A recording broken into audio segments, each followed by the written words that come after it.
Alrighty guys, so I have got a number of questions on what kind of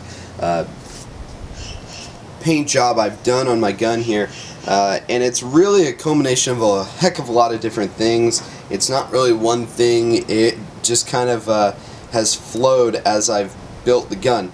So what I've got going on here is all of my paints right here. I started off with a total base layer of tan, the lightest tan, which is right here. Now, I just used the general Rust-Oleum and Krylon from, Lowe's or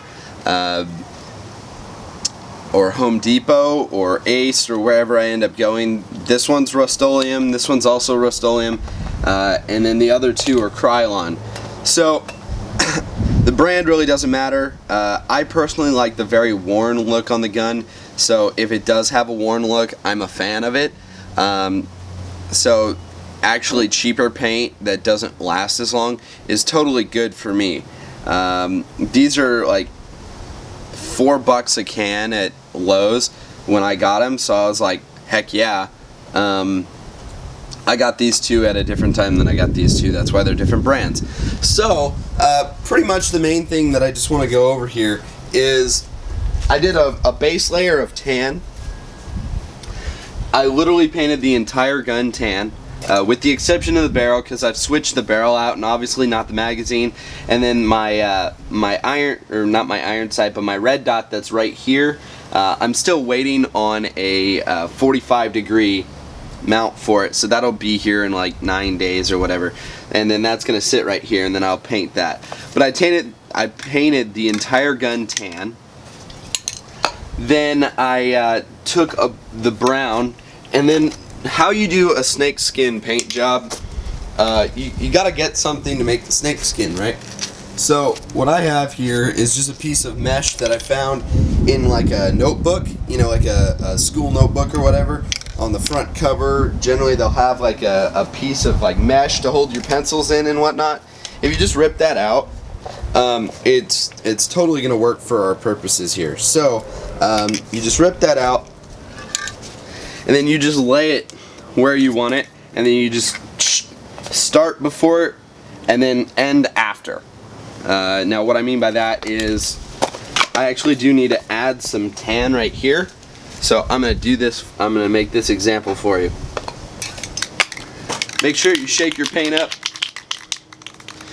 and just hold it there so the pressurized gas doesn't blow it out of the way. So just kind of hold it where you want it. Does that make sense? I hope it does. Because pretty much you're just holding it there, you're starting beforehand and you're ending afterwards. So now, the reason you do that is because it'll cover different angles on it if you do that. If you just do it where you want it, then you're not going to get all the angles and it's not going to come out right. Some people say that you should have a, kind of a designated kind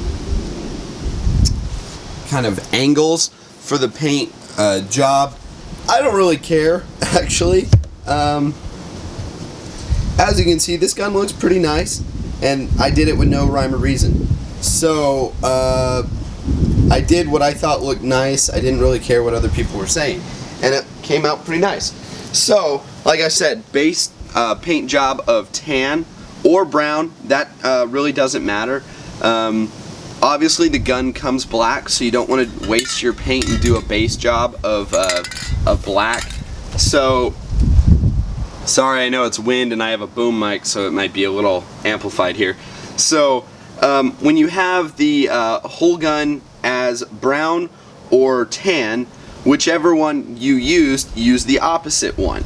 And this will apply to any different color scheme that you're looking for. So do a base paint job. If you do a base paint job of brown, do a first snake skin of tan. Then once you've got your tan, which is a lighter color, established on your gun, then you can use a darker color like black, and then do a black snake skin round on it.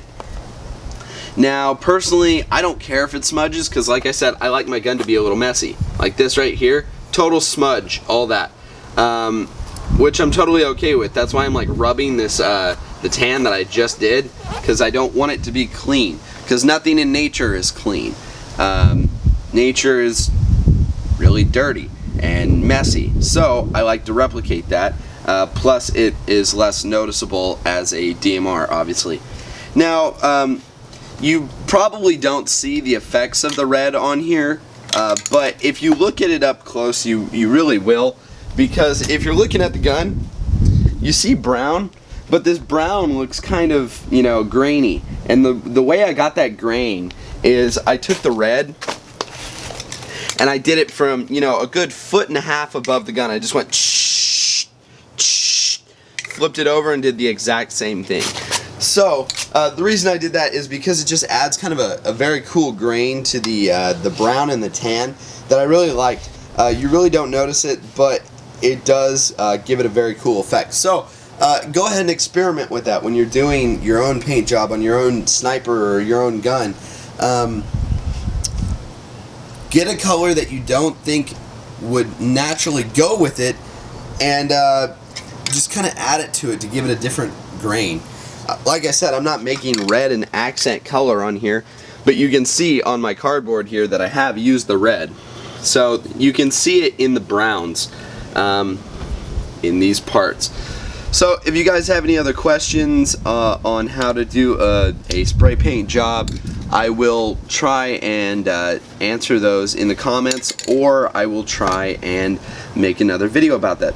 But this has been a short Airsoft Dude 1 production. I'm out. Thanks for watching.